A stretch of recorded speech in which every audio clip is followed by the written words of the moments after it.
Hi everyone, this is Jim. Welcome to this postmortem of my Blitz game number 691. My opponent played e4 here. I went c5, and he went d4, introducing the Smith-Morra gambit, which, let's see, I usually decline the Smith-Morra gambit. Today I took it, and I think taking on the first move is good anyway. The way I decline is after c3. You can play knight to f6, attacking this pawn, which you can't easily defend. You can defend with the knight to d2, I guess. Not the most attractive move. Or you could also play the other way to counter it and decline the gambit is to play pawn to d5. But in any case, I decided for a change of pace here to take the pawn. He took back with the knight, and so now we're into the Smith-Morra gambit proper. I go knight c6. And he goes bishop c4. Usually they bring the knights out first, so we're in what looks like a fairly unpopulated part of the database. I'm sorry, bishop to c4 he played. I went e6, just trying to blunt that bishop. Also, I wanted to get these pawns on light squares to stop his knight from hopping in. That knight coming in can be very dangerous in the Smith-Morra. Let's see, he goes knight f3. I went a6, getting the other pawn there. And you'll see this is a way of playing it. He castles. And I went queen c7. Normally knight to e7, I guess, is played here, or d6. But I think queen c7 is still okay. In all of these lines, basically, white has lots of compensation for the pawn. It doesn't ever give white a big advantage from a chess engine point of view, but just a pretty much an even position, which means that white has enough compensation for the pawn. So it's kind of interesting. He went queen e2. Usually queen e2 is introducing the idea of rook f to d1. I went d6 here, and then he went bishop to e3. So just to show a more typical kind of line here with the Smith-Morra gambit, bishop to f4 is usually what's played, piling up on that d-pawn. And then, well, rook a to c1 is the line in the opening book here, but I'm usually saying rook f to d1, just piling up more pressure here. Now the knight can come out. Now he can bring this rook out. There's some funny tactics with the e5 pawn push, but it seems like it doesn't work out. Anyway, I don't want to go too far afield here. This is a long game, so let's get back to the game. He played bishop e3, and we're just out of the opening book here. I went b5, and that's actually a little bit risky, and he could have punished this move. Not immediately, but a few moves down the road. Let's see. He just dropped back for now. That's good. I go knight f6. He goes rook a to c1. Now he's preparing with some pressure on the c file to actually sacrifice on b5. And I ignore this idea by playing bishop b7. So right here, the sacrifice on b5 is very dangerous. Knight takes, pawn takes, bishop takes. That's the idea. He's given up. I mean, he's given up a piece. He's won a couple of pawns. But how am I ever untangling from this pin? It's a pretty tough situation. Let's see. The chess engine line went like this. Knight takes e4. This looked kind of dubious to me. Knight to d4. Piling up more pressure here.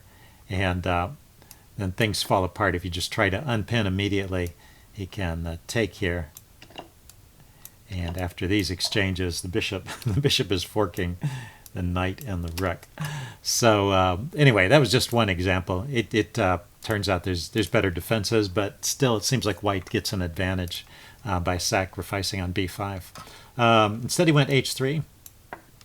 And after this, actually, I think I've come out of the opening okay. I gradually, let's see, he played a3 at this point. Yeah, the combination of h3 and a3 basically gives me enough time to unwind here. And we end up in a position where I'm basically just a pawn up, which is sometimes what happens when you're in one of these gambits and it goes wrong. So I wanted to go through this next part kind of fast. I didn't make any big mistakes, and I just stay basically a pawn up through this part. And the exchanges help me, so I'm happy to exchange. And let's see, we get all the pieces off, all the big pieces, even the queens. And right here. Right here at this moment when I should be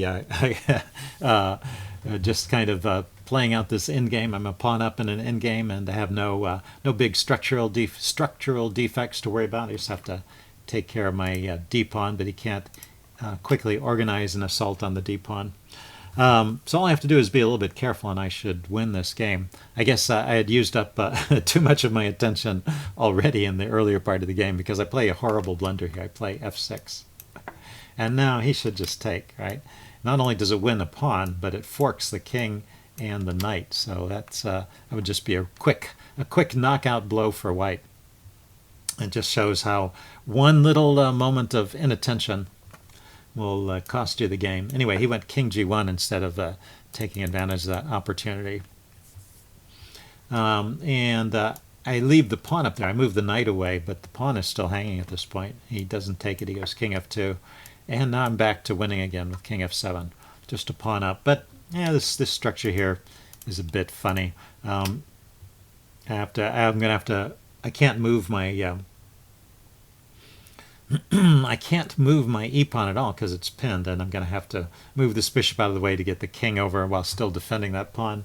It's just going to take me a while to untangle, so sort of an awkward position I'm in. But fortunately, there's nothing white can do very quickly. So anyway, that's what I start to do. I start to untangle. He gets his king to an active spot, and I bring my king over to counter it. And let's see, he went bishop to e3, getting his pieces active, hitting my knight.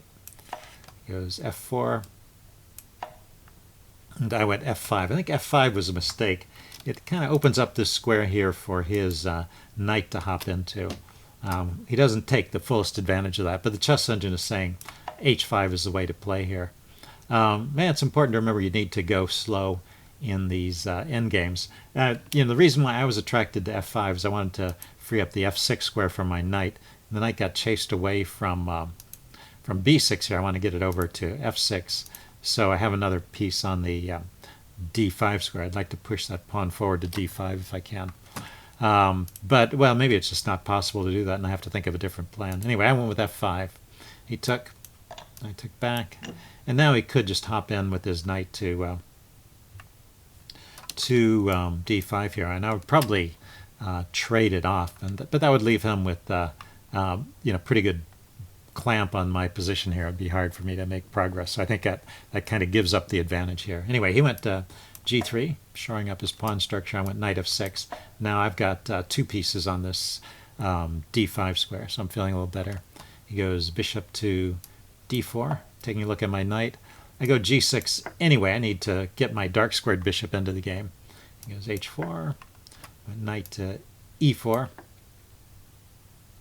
Let's see, he took, and I took back with the bishop with the check. So I was feeling pretty good at this point. I've chased his king back. His king went to c3, and it's not easily getting in here. I just have to figure out how to get my bishop into the game. And I started with king d7. And I overlooked this move bishop to g8. So from a comfortable position to suddenly that's all it takes is yet one move once again. But there is actually a saving move for black here. So if you can find the best move for black in this position, why don't you see if you can figure it out here. Okay, the best move for black in this position, pause the video if you want time to think about it, by the way. I'm going to give the answer away now. The best move for black is to just bring the king back where it came from. And the point is, and this is the tactic you should always think about during an endgame when you have a bishop trying to gobble up pawns on the side of the board, you can't actually take that pawn because you come in here and that bishop is trapped. In fact, you can probably win the bishop by first chasing. Put your dark squared bishop here, chase his bishop off that diagonal, and then bring your king over and gobble up that bishop. So that would be winning for me. So after king d7, the point is king e7 rather, it defends that pawn, and the bishop has to find something else rather than taking. Well, he has to find another move here. It's kind of a standoff here. I can't come any closer either because his bishops have me shut out. Anyway, so h6 is a bit of a mistake. He goes bishop f7, and then g5 is actually losing. Let's see. I need to try and hold on with a move like bishop to f3 is what the chess engine is recommending, and just try and hold on to things this way. He's not going to be able to undermine this pawn with my bishop here, and so these 2 pawns will hold back these 3 pawns, but I'll have trouble making progress here as well, so probably a draw. G5 gives white winning chances. He should win here, actually. He takes, I take, he takes, and I bring my king over, and the move that gives the win away is this very natural move, G6, defending the bishop, and it's sort of what I was expecting. But if he just retreats the bishop to G8, my king can never get over to stop this pawn from coming down. This is, all of these squares are covered by his bishop, so I can't bring my king over. Let's see, I can try to, I don't know, maneuver something with this bishop, try and bring it around this way maybe. But this is all very slow, and he can play bishop to F6 check. Yeah, he brings this bishop in with check, and yeah, it looks like I'm going to have to sacrifice my bishop here on G7 to stop that pawn from becoming a queen. So that would be winning for black. Anyway, he played G6, and now it's still a little bit drawish. Let's see, I play bishop H6, and I get my king over to F8. That was my idea, to do this little maneuver. Now I'm controlling the G7 square. Let's see, he goes bishop to H8,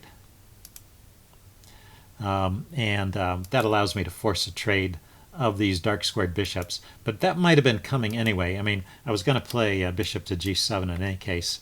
If he moved his bishop away from this diagonal, then I would put my king on G7 instead and attack the pawn. So one way or another, I was either going to get the trade or I was going to get the pawn.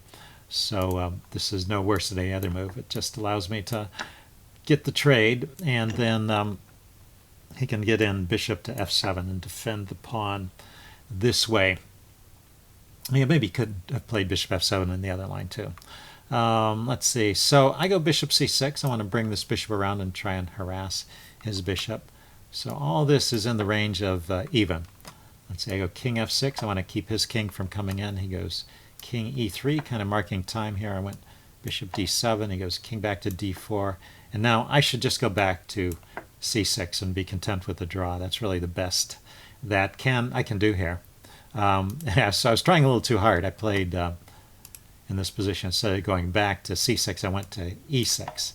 And this doesn't lose yet, but it sets me on a very dangerous path. Let's see, he just retreated his bishop to E8, defending his pawn and getting away from the trade, which would actually win a pawn for me and put me in good shape. And this move here, bishop A2, this is a losing move. And it's funny because the line is very similar to what happens in the game. There's just one tempo difference.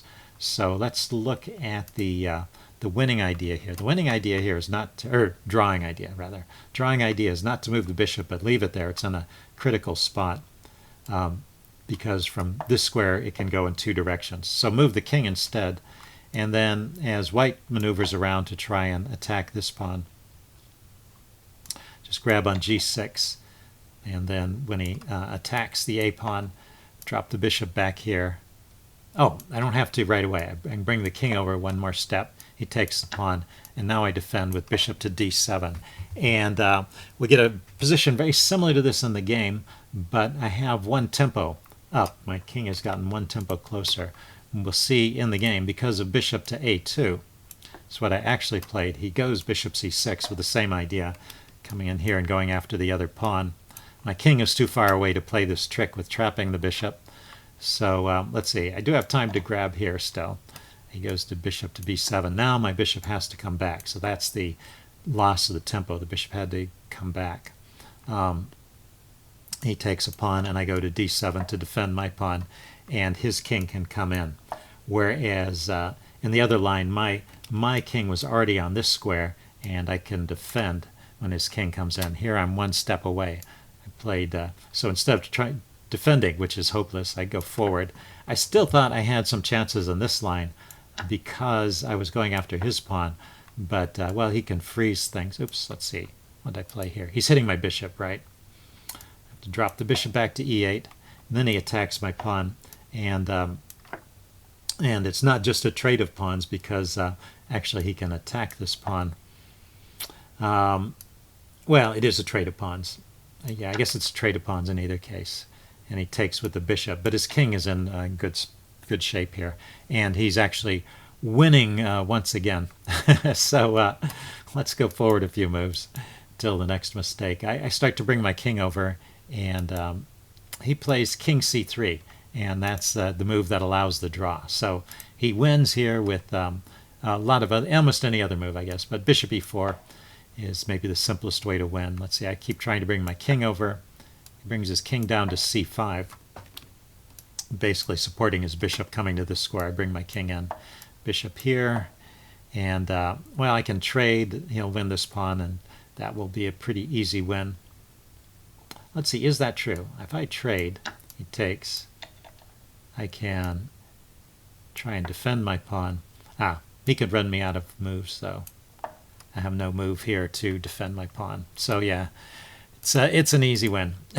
So anyway, or if I move the bishop away, then he takes the pawn, and this is also an easy win. I'm too late to harass his pawns, and they're coming through. So that was the win. This quick king c3 move here is just a draw now. It gives me enough time to organize my forces here. I get my king in front of the pawn and over here, and I can always sacrifice my bishop. He can win a pawn, but I can always sacrifice my bishop for the other pawn, or if he forces some kind of trade, then my king is in a good position to stop the pawn from queening. So this goes on, and after many moves, we agree to a draw here. So anyway, a lot of interesting twists and turns in that game. I hope you guys liked it. Leave any comments you have in the section below, and I'll see you again soon. Bye.